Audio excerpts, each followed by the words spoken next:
अस्सलाम वालेकुम दोस्तों। आज हम किसी प्लांट पे बात नहीं करेंगे। उससे पहले ये प्लास्टिक बॉटल्स 4 अदद मैंने ली हैं और इनको मैंने कट कर लिया है। नाइफ़ की मदद से कैंची से काट लें, कटर से काटें। और उस इनको कट करने के बाद इसमें मैंने कर लिए हैं होल। और होल करने के लिए आप ये टूल भी यूज़ कर सकते हैं।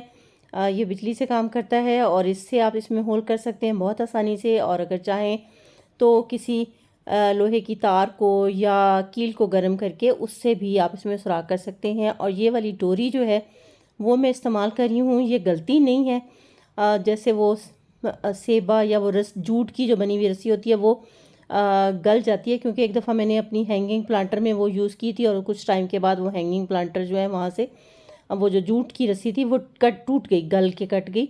तो मैं ये वाली यूज़ करती हूँ और ये जो है गलती नहीं है। तो ये जो इसमें मैंने होल किए थे उसमें मैंने डोरी जो है डाल ली है और उसके बाद इसमें हम सॉइल जो है वो ऐड कर रही हैं। सॉइल के लिए मैंने बालू मिट्टी ली है और उसके अंदर कोकोपीट की कुछ मिकदार ऐड की है। और सब इसमें डालने के बाद जो है इंतखाब होगा जो इसमें प्लांट लगाना है। तो इसमें मैं वंडरिंग जू आज ग्रो करूँगी।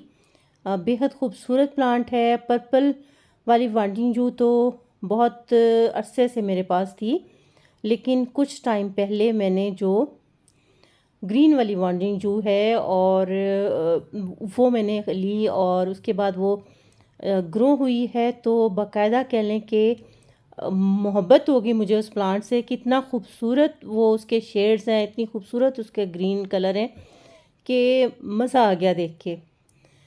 या ये बात है कि बहुत प्यारा मुझे लगता है, या ये कि पहली दफ़ा मेरे पास आया है। ये देखें बाकायदा उसका खेत बन गया है और बहुत फिट लग रहा है। इसको जो है मैंने अब यहाँ से उठाना है, क्योंकि नीचे से जो घास का पैच है वो सारा अब ख़राब हो रहा है।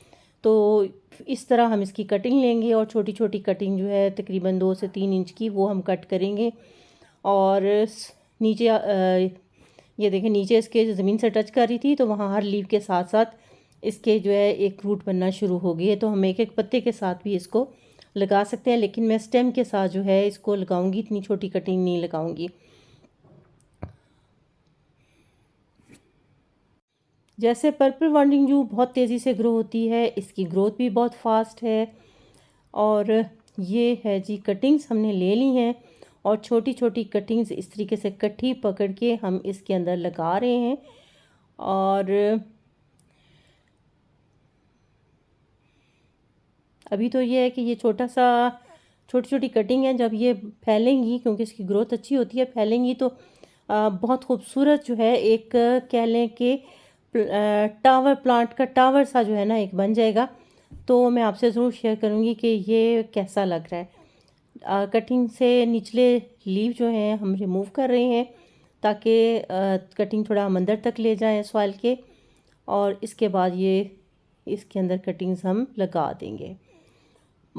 जो मिट्टी है उसमें मैंने ऑलरेडी थोड़ा सा पानी मिक्स किया हुआ है ताकि मिट्टी जब कटिंग हम लगाएं तो थोड़ा सा उसको ठहरने में, खड़े होने में उसको आसानी हो, फिक्स हो जाए उसके अंदर। फर्निजू एक सन लविंग प्लांट है। जहाँ पे ये लगा हुआ है वहाँ पे धूप जो है वो आती है, बहुत तेज़ धूप नहीं आती।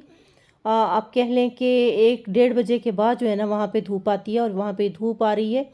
और उसमें जो है इसके बहुत तेज़ धूप नहीं मतलब इसको मिलती, और वहाँ इसके शेड बहुत खूबसूरत उसमें होते हैं। साए में भी आप ग्रो कर सकते हैं। जो मैंने साए में ग्रो किया वहाँ पे इसके जो कलर हैं वो इतने ज़्यादा खूबसूरत नहीं लग रहे थे। थोड़ा इसको रोशनी जो है या ब्राइट लोकेशन इसको चाहिए होती है।